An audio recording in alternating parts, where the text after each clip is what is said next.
My new video. ಒಂದು big update ಅಂತಾನೆ ಹೇಳ್ಬೋದು. ಯಾಕಂದ್ರೆ ಬಹಳಷ್ಟು ಹುಡುಗರು ಕಾಯ್ತಾ ಕುಂತಿದ್ರು SSP ಸ್ಕಾಲರ್ಶಿಪ್ ಯಾವಾಗ ಬಿಡ್ತಾರೆ ಅಂತಂದು. ಈಗಾಗಲೇ ಯಾಕಂದ್ರೆ ಕೆಲವೊಂದಿಷ್ಟು ಹುಡುಗರು ಹೋದ ವರ್ಷದ್ದೇ ಏನೋ ಕೆಲವೊಂದಿಷ್ಟು ಹುಡುಗರಿಗೆ ಬಂದಿಲ್ಲ, ಬಟ್ ಕೆಲವೊಂದಿಷ್ಟು ಹುಡುಗರಿಗೆ ಬಂದಿದೆ. ಓಕೆ, ಬಂದಿರೋ ಹುಡುಗರು ಅಂದ್ರೆ ಕಾಯ್ಕೊಂಡು ಕುಂತಿರ್ತಾರೆ ಯಾವಾಗ ಸ್ಕಾಲರ್ಶಿಪ್ ಅನ್ನೋದು ಓಪನ್ ಆಗುತ್ತೆ. ಓಕೆ, ಸ್ಕಾಲರ್ಶಿಪ್ ನಮಗೆ ಬರುತ್ತೆ ಬಿಡುತ್ತೆ ಅನ್ನೋದು ಸೆಕೆಂಡ್ರಿ. ಒಟ್ಟು ಅಪ್ಲಿಕೇಶನ್ ಅಂತ ಹಾಕ್ಬೇಕು.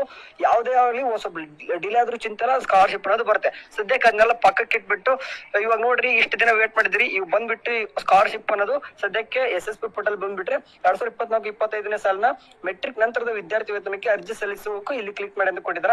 ಇವಾಗ ನೋಡ್ರಿ, ಇಷ್ಟು ದಿನ ಏನಿತ್ತು ಅಂತಂದ್ರೆ 2023-24 ಬರ್ತಿತ್ತು. ಇವಾಗ 2024-25 ಕೊಟ್ಟಿದ್ರೆ ನೋಡ್ತಿರ್ಬೋದು. ಸಾಲಿನ ಮೆಟ್ರಿಕ್ ನಂತರದ ಅಂತಂದ್ರೆ ಪೋಸ್ಟ್ ಮೆಟ್ರಿಕ್ ಯಾರೆಲ್ಲ 10th ಮುಗಿಸಿ ಯಾರೆಲ್ಲ ಬರ್ತೀವಿ ನೋಡ್ರಿ, ಅಂತಂದ್ರೆ PVC ಆಗಿತ್ತು, ಎನಿ ಡಿಗ್ರಿ ಅಥವಾ any professional courses like BS nursing, engineering, agriculture, veterinary and ಕೆಲವೊಂದಿಷ್ಟು ಬೇರೆ ಬೇರೆ ವೃತ್ತಿಪರ ಕೋರ್ಸಸ್ ಗಳು ಏನೇನೆಲ್ಲ ಬರ್ತಾವೋ ಎಲ್ಲ ಒಂದು ಅಪ್ಲಿಕೇಶನ್ ಸ್ಟಾರ್ಟ್ ಆಗಿದಾವೆ.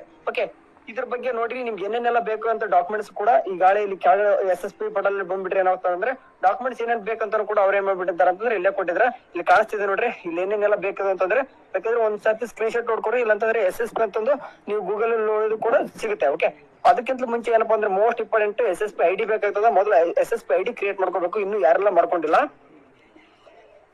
SSP ID ಕ್ರಿಯೇಟ್ ಮಾಡಿದ ತಕ್ಷಣ ಕೆಲವೊಂದಿಷ್ಟು ಹುಡುಗರು ಅಪ್ಲಿಕೇಶನ್ ಹಾಕಕ್ ಹೋಗ್ಬಿಡ್ತಾರೆ. ಬಟ್ ನಾನ್ ಹೇಳಕ್ ಏನಪ್ಪಾ ಅಂತಂದ್ರೆ ಸಡನ್ ಆಗಿ ಏನು ಕೂಡ ಮಾಡಕ್ ಹೋಗ್ಬಿಡ್ರಿ. ಯಾಕಂದ್ರೆ ಬಿಟ್ಟು ಇವಾಗ ತಾನೇ ಬಿಟ್ಟಿದಾರಲ್ವಾ, ಇವತ್ತು ಬಿಟ್ಟಿದಾರ ಅನ್ನಕ್ಕೋಸ್ಕರ ಯಾರು ಕೂಡ ಸಡನ್ ಆಗಿ ನೀವು ಅಪ್ಲಿಕೇಶನ್ ಹಾಕಕ್ ಹೋಗ್ಬೇಡಿ. ಓಕೆ, ಯಾಕಂತಂದ್ರೆ ಮುಂದೆ ನಿಮ್ಗೆ ಏನಾದ್ರು ಸಮಸ್ಯೆ ಆಗ್ಬಹುದು. ಯಾಕಂದ್ರೆ ಇವಾಗ ತಾನೇ ಬಿಟ್ಟಿದಾರ ಅಂತಂದ್ರೆ ಇನ್ನು ಮ್ಯಾಕ್ಸಿಮಮ್ ಲಾಸ್ಟ್ ಡೇಟ್ ಅಂದ್ರೆ ಅನೌನ್ಸ್ ಮಾಡಿಲ್ಲ. ಬಟ್ ಮ್ಯಾಕ್ಸಿಮಮ್ ಹೆಂಗಿದ್ರು ಕೂಡ 1.5 ತಿಂಗಳದು ಅಟ್ಲೀಸ್ಟ್ ಅಂದ್ರೂ ಕೂಡ 1.5 ತಿಂಗಳು ಇದ್ದೇ ಇರ್ತದ. ಹೇಳಕ್ಕಲ್ಲ 2 ತಿಂಗಳ ಗಟ್ಟಲೆ ಇದ್ರೂ ಇರ್ತದ. ಓಕೆ, ಅಲ್ಲಿ last date for application submission click ಅಂತ ಕ್ಲಿಕ್ ಮಾಡ್ಕೊಂಡ್ರೆ ಅಲ್ಲಿ ಏನು ಕೂಡ ತೋರಿಸ್ತಿಲ್ಲ. ಓಕೆ, ಯಾಕಂದ್ರೆ ಕೆಲವೊಂದಿಷ್ಟು ಹುಡುಗರು ಅಡ್ಮಿಷನ್ ಕೂಡ ಮಾಡ್ಕೊಂಡಿಲ್ಲ. ಹಂಗಾಗ್ಬಿಟ್ಟು ಯಾಕಂದ್ರೆ ಫಾರ್ ಎಕ್ಸಾಂಪಲ್ ಒಂದ್ ಹೇಳೋದಂದ್ರೆ ಇವಾಗ ಹುಡುಗರು ಸೈನ್ಸ್ ಹುಡುಗರು ಏನ್ ಮಾಡಿರ್ತಾರೆ ಅಂತಂದ್ರೆ ಈಗ KCET ಎಕ್ಸಾಮ್ ಬರ್ದ್ಬಿಟ್ಟು ಅಥವಾ ನೀಟ್ ಎಕ್ಸಾಮ್ ಬರ್ದ್ಬಿಟ್ಟು ಕೆಲವೊಂದಿಷ್ಟು ಹುಡುಗರು ಸೀಟ್ ತಗೋತಾ ಇರ್ತಾರೆ. ಬಟ್ ಇನ್ನು ಕೂಡ ಕೌನ್ಸಿಲಿಂಗ್ ಇನ್ನು ಕೂಡ ಮುಗಿದಿಲ್ಲ. ಸೊ ಹಂಗಾಗ್ಬಿಟ್ಟು ಆ ಹುಡುಗರು ಕೂಡ ಬರಬೇಕು. ಈ SSP ಸ್ಕಾಲರ್ಶಿಪ್ ಅನ್ನೋದು ಎಲ್ಲರೂ ಕೂಡ ಬರ್ತದೆ, ಅದ್ರ ಬಗ್ಗೆ ಹೊರಿಬೇಡ. ಬಟ್ ಲಾಸ್ಟ್ ಡೇಟ್ ಅಂತ ಹೇಳೋದಂದ್ರೆ ಎಲ್ಲರಿಗೂ ಕೂಡ ಅನುಕೂಲ ಆಗುವಾಗೆ ಒಂದು ಲಾಸ್ಟ್ ಡೇಟ್ ಅನೌನ್ಸ್ ಮಾಡ್ತಾರೆ. ಇಟ್ ಮೀನ್ಸ್ ಇವಾಗ ಡಿಗ್ರಿ ಕಾಲೇಜ್ ಹುಡುಗರು ಅಂತೂ ನೀವು ಅಪ್ಲಿಕೇಶನ್ ಹಾಕ್ತೀರಾ ಅಂಡ್ ನೀವು ಕೂಡ ಓಕೆ ಕಾಮನ್ ಡಿಗ್ರಿ ಮಾಡೋರಂತೂ ಅಂದ್ರೆ BA BCom B.Ed ಅವರು ಕೂಡ ಹಾಕ್ತೀರಾ. ಅದಾದ ನಂತರ ಉಳಿದಂತ ಎಲ್ಲಾ ಕೋರ್ಸಸ್ ಗಳು ಏನ್ ಬರೀತಿರೋ ಇಟ್ ಮೀನ್ಸ್ ಈಗ ಹೇಳಿದೆ ನಾನು engineering, BS nursing, agriculture, veterinary ಎಲ್ಲಾನು ಕೂಡ ಸ್ಟೂಡೆಂಟ್ಸ್ ಇದ್ರು ನೋಡ್ರಿ, ನಿಮಗೂ ಕೂಡ ಟೈಮಿಂಗ್. ಯಾಕಂದ್ರೆ ಕೆಲವೊಂದಿಷ್ಟು ಹುಡುಗರು ಈಗಾಗಲೇ ಅಡ್ಮಿಷನ್ ಮಾಡಿಸ್ಕೊಂಡು ಅಂದ್ರೆ ಸ್ಟಡಿ ಮಾಡ್ತಿರೋರಿಗೆ ಈಗ ಅಪ್ಲಿಕೇಶನ್ ಹಾಕ್ಬಹುದು ಅಥವಾ ರಿನ್ಯೂವಲ್ ಮಾಡ್ಕೋಬಹುದು ನೀವು.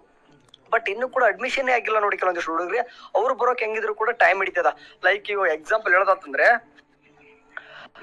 ನಮ್ಮ ಚಾನಲ್ ಅತಿ ಹೆಚ್ಚು ನೋಡೋದು ಯಾರಂತಂದ್ರೆ KCET ಸ್ಟೂಡೆಂಟ್ಸ್. ಸೊ ಹಂಗಾಗ್ಬಿಟ್ಟು ಆ ಹುಡುಗರು ಕೂಡ ಅಂತಂದ್ರೆ ಈಗ ಎಲ್ಲಾನು ಕೂಡ ಅಡ್ಮಿಷನ್ ಹಾಕ್ಲೇಬೇಕು. ಅಡ್ಮಿಷನ್ ಆಗ್ಬೇಕಂದ್ರೆ ಮಿನಿಮಮ್ ಈಗ ಹುಡುಗರಿಗೆ ಏನಪ್ಪಾ ಅಂತಂದ್ರೆ 1 ತಿಂಗಳಾದ್ರೂ ಬೇಕಾಗ್ತದ.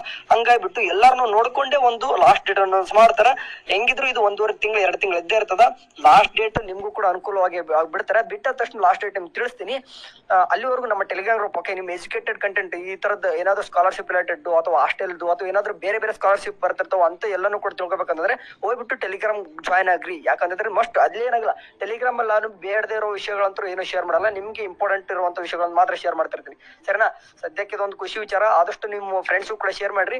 ಸ್ಕಾಲರ್ಶಿಪ್ ಬಿಟ್ಟಿದಾರಂತೆ 2024-25ನೇ ಸಾಲಿಂದು. ನೋಡ್ರಿ, ಯಾರೆಲ್ಲ ಹೇಳ್ತಿದ್ನಿ ಅಂದ್ರೆ 10th ವರೆಗೆ ಬರುವಂತ ಸ್ಕಾಲರ್ಶಿಪ್ ಬೇರೆ ಆಗಿರ್ತದ.